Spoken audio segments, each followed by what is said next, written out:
दोस्तों, यह कहानी बहुत ही शिक्षाप्रद और ज्ञानवर्धक कहानी है। मुझे उम्मीद है कि इस कहानी से आप लोगों को बहुत कुछ सीखने को मिलेगा। दोस्तों, कहानी के अंत तक जरूर बने रहिएगा। एक प्रचलित लोक कथा के अनुसार पुराने समय में एक सेठ के पास अपार धन संपदा थी। उसके पास किसी भी चीज की कमी नहीं थी। सब कुछ होने के बाद भी वह सेठ खुश नहीं रहता था।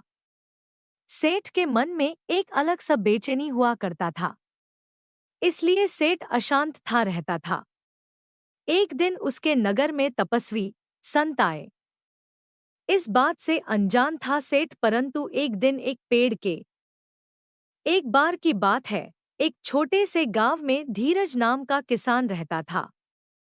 धीरज का एक पुत्र था, जिससे धीरज बहुत परेशान था, क्योंकि धीरज का पुत्र न तो पढ़ता था न ही कोई काम करता था।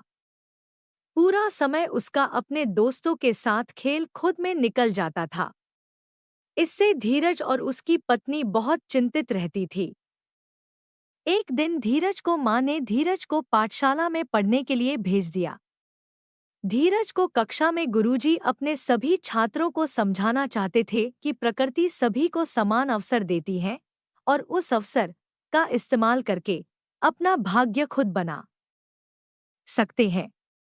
इसी बात को ठीक तरह से समझाने के लिए गुरुजी ने 3 कटोरे लिए।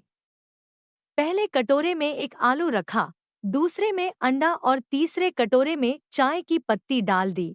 अब तीनों कटोरों में पानी डालकर उनको गैस पर उबलने के लिए रख दिया। धीरज और सभी छात्र ये सब हैरान होकर देख रहे थे, लेकिन किसी को कुछ समझ नहीं आ रहा था। 25 मिनट बाद जब तीनों बर्तन में उबाल आने लगे, तो गुरुजी ने सभी कटोरों को नीचे उतरा और आलू, अंडा और चाय को बाहर निकाला। अब उन्होंने सभी छात्रों से तीनों कटोरों को गौर से देखने के लिए कहा। अब भी किसी छात्र को समझ नहीं पा रहा था। आखिर में गुरुजी ने धीरज के पुत्र से तीनों आलू, अंडा और चाय को स्पर्श करने के लिए कहा। जब छात्र ने आलू को हाथ लगाया तो पाया कि जो आलू पहले काफी कठोर हो गया था और किन पानी में उबलने के बाद काफी मुलायम हो गया था। जब छात्र ने अंडे को उठाया तो देखा जो अंडा पहले बहुत नाजुक था, उबलने के बाद वह कठोर हो गया है। अब बारी थी चाय के कप को उठाने की। जब छात्र ने चाय के कप को उठाया तो देखा चाय की पत्ती ने गर्म पानी के साथ मिलकर अपना रूप बदल लिया था। और अब दोस्तों, यह कहानी बहुत ही शिक्षाप्रद और ज्ञानवर्धक कहानी है। मुझे उम्मीद है कि इस कहानी से आप लोगों को बहुत कुछ सीखने को मिलेगा। दोस्तों, कहानी के अंत तक जरूर बने रहिएगा। एक प्रचलित लोक कथा के अनुसार पुराने समय में एक सेठ के पास अपार धन संपदा थी। उसके पास किसी भी चीज की कमी नहीं थी। सब कुछ होने के बाद भी वह सेठ खुश नहीं रहता था। सेठ के मन में एक अलग सा बेचैनी हुआ करता था। इसलिए सेठ अशांत था रहता था। एक दिन उसके नगर में तपस्वी संत आए। इस बात से अनजान था सेठ, परंतु एक दिन एक पेड़ के नीचे उदास मन करके बैठा हुआ था। तभी एक व्यक्ति ने कहा, क्या हुआ सेठ जी, आप बहुत चिंता में लग रहे हैं।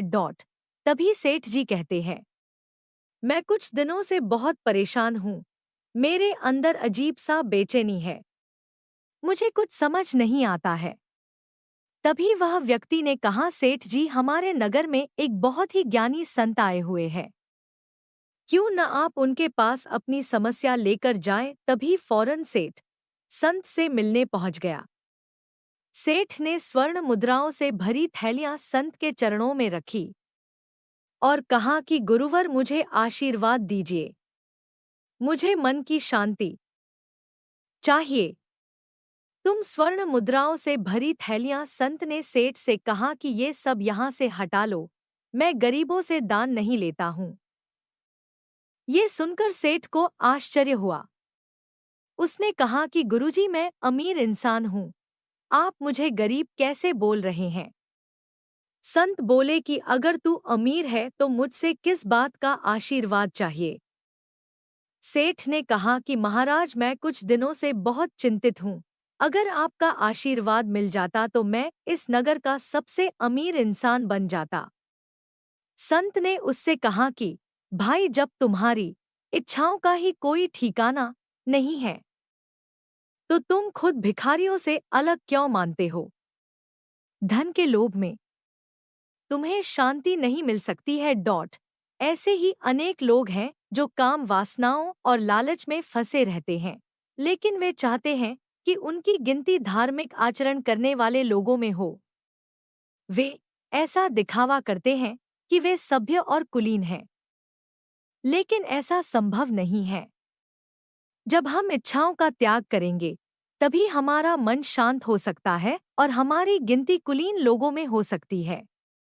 तभी सेठ ने संत से कहा, गुरुवर, मेरे पास सब कुछ है, फिर भी मैं अशांत हूँ, विचलित रहता रहता हूँ, मुझे समझ नहीं आता है। संत ने कहा, अगर हम सुख शांति चाहते हैं तो हमें इच्छा का त्याग करना होगा, लालच से बचना होगा। इसके हमारा मन शांत नहीं हो सकता है। अगर हम सिर्फ दिखावे के लिए कुछ भी काम करेंगे तो उससे कोई लाभ नहीं मिलेगा। हमारे कर्म अच्छे होने चाहिए, निस्वार्थ भाव से हमें कर्म करने चाहिए, वो भी बिना निस्वार्थ भाव से, बिना फल की इच्छा किए बिना।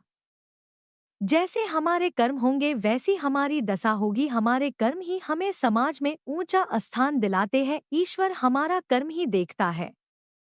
हम सभी अपने क्षमताओं के अनुसार सोचते हैं, परंतु ईश्वर अपने अनुसार सबको फल देते हैं। कई बार हम खुद ज्यादा कुछ नहीं मांगते हैं, फिर ईश्वर हमारे सोच से ज्यादा हमें दे देते हैं। इसलिए गीता में श्री कृष्ण ने भी कहा है, कर्म करो परंतु फल की चिंता मत करो। अगर तुम अपने फल के लाभ में कर्म कर रहे हो या कोई कार्य कर रहे हो तो इस कर्म में तुम्हारा स्वार्थ झलक रहा है, और यह कोई देखे या न देखे परंतु खुद देखता है। दोस्तों, कहानी अगर पसंद आई हो तो हमारे चैनल को सब्सक्राइब जरूर करें। धन्यवाद दोस्तों, राधे राधे।